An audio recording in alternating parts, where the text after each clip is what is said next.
And welcome back to Coffee with the Wolves, presented by JJC Athletics. As always, I'm your host, Damian Dennis, and this week we're going to be talking a little bit of track and field. Joining me is head coach Jeff DeGraw. Jeff, welcome back to the show. Thank you. It seems you said, at the end of cross country, it wouldn't be, that long, and that time flew by. It sure did. I don't remember the last time we had you on, but I did say that, and it feels like it was yesterday. So. Yeah. But yeah, track and field season has started for you guys. You got one meet under the belt. Your next meet's the day this comes out, so Friday, correct? Correct. Yeah. Tomorrow we're at Olivet Nazarene. And you're there again next week, too, for another Correct. event, right? Yeah, they have a great indoor facility. Yeah. So, I ask you all the time, but, track and field and cross country, very different. Refresher to the people who may be watching this who aren't following track or cross country. What's your approach like as a coach between the two sports? Because they're similar, but also still very different. Well, cross country is the team sport. You're only as good as your fifth runner, and you have to have 5 really good distance people to be ultra successful. And obviously in the fall our men placed third and our women placed 5th at nationals, so we were really happy, and I know the kids were happy with what happened. And now track is more of an individual sport. It's basically and in a couple of team meetings we talked about, one, you have to take care of yourself, but with this group you also have a great camaraderie between the two teams, both the men and the women, and they're out there. Especially it showed last week, and I told them that. The camaraderie, of cheering everybody on and helping each other was great to see, especially because we have some very good veterans back, but we're also a pretty young team. Yeah. Sticking kind of with some of these differences between the two sports, but also you as a coach coaching both men's and women's, I know in track compared to cross country, there's different events. It's not just running. How do you kind of approach the different events that encompass track and field, but also, the split between men and women? I've coached, 30-some years collegiately, so I'm used to it. Everybody needs attention, and everybody gets attention. Pretty much you tell your group of once we get into our routine, they know their warm-up routine, what they have to do every day before their specific workout goes, and then I talk to each group about what they're doing. So it's relatively pretty easy, but it tears you in a lot of different directions all at one time, because you're trying to watch somebody do intervals, or you're trying to watch somebody throw something or work on their steps in the jump, go over the hurdles. So you're everywhere all at once. Yeah.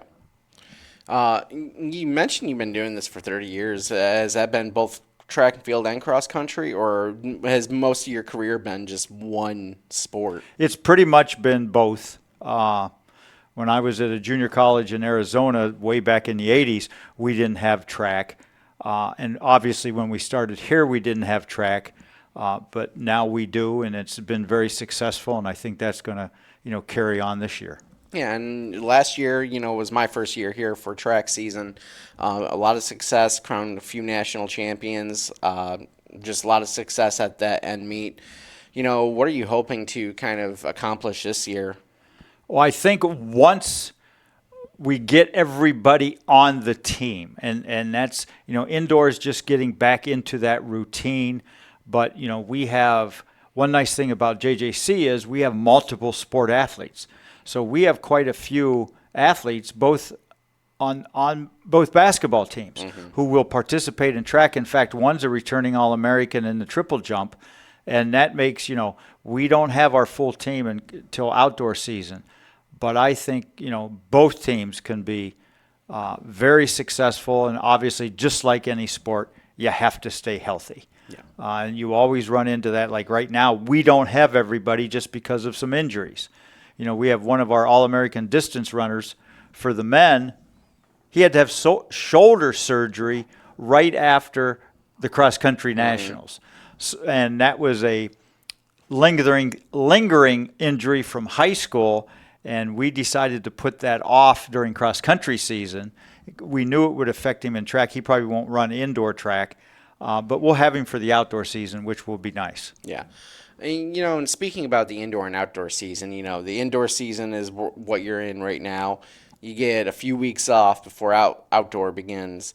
What's kind of like the difference between the indoor part of the track season and the outdoor part? And what's your approach like kind of in practices and just coaching the student athletes when it comes to kind of that difference? Well, for one, the indoor, the track size. All the tracks we run on are half the size, a 200-meter track, of what an outdoor track is. Yeah. So obviously outdoor you can go much faster. But it's just to, again, getting into that routine. And the one nice thing for us is that we can qualify for outdoor nationals indoors. Yeah. And that's huge. Now, obviously, you can't qualify in the 100 meters because there's no 100 indoors, or the 4x1 relay. But the events that are indoor, like we had, I think, 8, 9, 10 qualifiers last week. Yeah. So, I mean, that's nice because now those kids are in the national meet and they can work on some things and they don't have to chase a mark or a time to try to get to the national meet.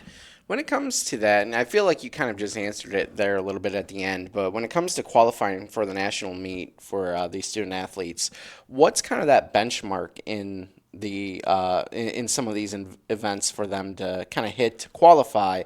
But then, you know, what do they have to keep working on after they qualify? Because once they qualify, they're in, right? Correct. But there is a caveat to that, and part of that is like last year, I think we had four or five 800 people qualify for nationals, but you are only allowed 3 entries per event.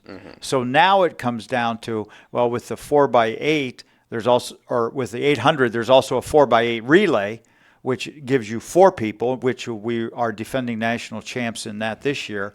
I think we could have 6 people qualify in the 400 this year, but only 3 get to run at nationals. So then it becomes very competitive, which I like, because somebody's going to be left out. Yeah. And, you know, that's a decision. That's the toughest decision a coach has to make at the end of the year, you know. And, you know, unlike other sports, we're pretty much cut and dry. There's not a lot of politics involved when they know what their times are. Yeah. And if somebody's faster than you, you better get faster than them. Speaking on that, you know, I think it was last year you had, I don't remember specifics, but you had, you know, a kid qualify in 2 different events. But like you said, in one of those events, you had X amount of people, but could only take, you know, 3 or whatever. So, but that same student athlete qualified for another event, so Correct. was still able to participate. Correct, yes. So there's, you know, and all coaches will look at this. You want to have your kids be in whatever event they can have the most success at the national meet.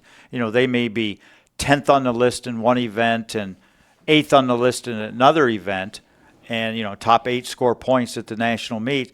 So, you know, you're going to lean that way a little bit, but there's so many other circumstances that go into it because you also have to look and see what maybe other people from other teams are going to run, or are they going to run this? And so that all plays into it. It's like a chess match sometimes. So let's talk a little bit about some of your student athletes. Starting with the men. You know, who are some of your runners, some of your performers who you're expecting to do great things this season? Well, I have to start off with the Johnsons from Lockport, Alex and Chris. Alex is the defending national champion in the 400 meters, and he's also part of the 4x8 that I mentioned earlier that won. Chris was also a part of that 4x8. They were both a part of the 4x4 that was third last year. Chris also made All-American in the 400 and the 800, as did Alex. So, you know, and it was funny because last week at the meet, they both qualified for nationals. Alex in the 400, he broke Chris's school record. And then Chris came back in the 800 and broke Alex's school record. So, and their parents were there, and it was kind of funny. And after the meet, the dad told me, "That's my twins." Yeah. But besides them, Michael Welcome, who was second last year in the steeplechase. We went 1-2 in the steeple. Andrew Sarletti won the steeple, and Michael was second, so we have him returning. And then, of course, Nathan Ciarelli. Yeah. So, he's the one cross country, and he didn't run a national qualifying race last week. He ran a 1200, which is rarely run indoor, and a 3,000 meter. But he did break his brother's record in the 3,000 school record indoors by 23 seconds. Wow. So that's a big, yeah. Right. And so we're running him in a little bit of different stuff right now just to get him ready for what events I believe he'll be very competitive at the national meet. Yeah. And kind of the same question, but this time for the, the women's side of things, who are you expecting big things out of? Well, we have Regan Furmankevich. She was All-American in the 100 and 200. I think she'll be back there. I would like to get her, and she knows it. A little hesitant, but I would love to see her get in the 400 meters also. I think she's got a world of talent to be a 400-meter runner. And then, of course, our distance crew that was fifth in the country, Vivian Forte, ran her best 800 ever indoors last week and qualified for nationals. And I think she really broke through a barrier. I saw something in her during that race that I hadn't seen yet, and she's unbelievably excited. So, with the women, and of course, the number 2 shot putter in the country last year, Kaya Robertson, on the basketball team, and she missed by just a couple of inches of being national champion. And I know that haunts her a little bit to this day, and every once in a while, I remind her that it was just that much. Yeah. I remember you saying that last year after we wrapped up the season, just that much. Yes. Speaking of Kaya, because we're recording this on Thursday, she's got a basketball game here in a couple hours. What for some of those multi-sport student athletes that you're coaching but aren't also, cross country, what kind of wisdom do you impart on them when they're maybe in the middle of basketball season or, if they're a cross-country runner but also play baseball, for example? What's just kind of like your wisdom or advice you give to them about kind of the out-of-season stuff for your sport anyway? Just do their sport that they're in now, because you can't think about another sport and be at the top of your game in the sport you're doing there. We'll have plenty of time for track once basketball is over. And that was the same way with Romello Ali last year. He came, never mentioned much about track. I knew he was a good triple jumper. And then once basketball was totally over, we got him into some meets. He qualified for nationals and eventually made All-American in the triple jump at nationals. But I have had a couple of people who are in basketball in my office showing me videos of what they did in high school, and they're excited about track. But I said, you know what? We're not talking about this or doing anything about it. You just take care of your sport now, and we'll get on with track once your season is over, because I don't want to take away anything from the other sport. Right now, basketball's 4th in the country, and, I think the women can do well in their regional or in district also. So, they concentrate on their sport. We'll get to that. We have plenty of time.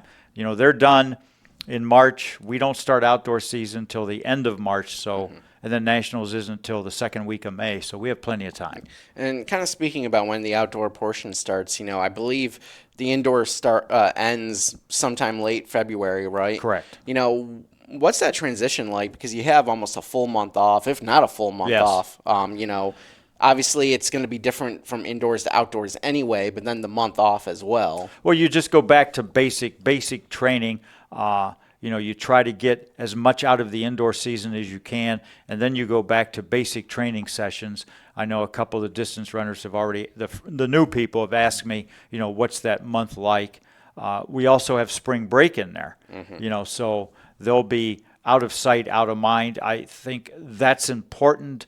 A spring break, especially right now, because they need a break after a indoor season, and I'm talking about from each other. They'll continue to run and train, but everybody needs a break mentally just to get away from it. And then after spring break, we'll start gearing up because we'll have about 2 weeks after spring break till our first outdoor meet. And of course, the big thing I say, and it's so important for some of these kids, if they can qualify for nationals indoors, because all you have to do is look outside. And that's, we live in Illinois, and we don't know what our spring's going to be like. Yeah. It could be snow, cold. It could be 80-degree weather. We have no control over that. Yeah. So take advantage of what you have in front of you right now, because you just don't know. Yeah. Well, Jeff, I don't have much else for you. I know the season's just getting underway for track and field. Do got to ask, we're not drinking coffee today, but what do you have this morning for your coffee, if any? Well, I had coffee. Yeah. Yeah, Folgers. Just I don't stop at any of these places. I don't waste my money. Yeah, I remember it was a couple of weeks ago you got mad at me for going to Starbucks. Yes. And I'm like, I didn't get anything sugary, and you're just like, well, why'd you even go to Starbucks? Exactly. My team, we have fun with that with my team. Sometimes they'll walk in, or some of the coaches will walk in, and why? Just get up and make coffee at home. See, what I've started doing, so mine and my wife's favorite, kind of, I guess, chain coffee is Big B Coffee. I just go there and buy, the bag of grounds and then still make it at home. So I'm Sure. It's kind of the best of both worlds in a sense. And I'm sure, everybody, I don't think just regular Starbucks coffee is that good anyway. No. I like Dunkin' and Big B. No offense to Starbucks, but I think most people I know when I go back to Ohio to visit my mom, she always wants to stop at Starbucks, but she gets one of those. She tries all those different fancy drinks. I'm not into the fancy drinks, but I'll get it for her. Whenever I go back to Michigan, or I usually make an annual trip to Ohio myself, Columbus, I'm usually hitting a Tim Hortons. Oh, yes. Yep, Tim Hortons. Right. All right. Well, Jeff, I appreciate you taking the time to talk a little bit of track and field with me. Probably won't have you on again for a month or so. That's fine. We got a lot of stuff coming up. We got cheerleading's going on a big trip next week or two. Basketball's in the middle of things. Wrestling's in the middle of things. Baseball and softball starting up soon. So it's going to be wild. Oh, yeah. Spring's always fun. Yeah. Now if we can get some good weather. Right. Bad weather now. All right. Well, thanks for tuning in to Coffee with the Wolves. We'll be back next week.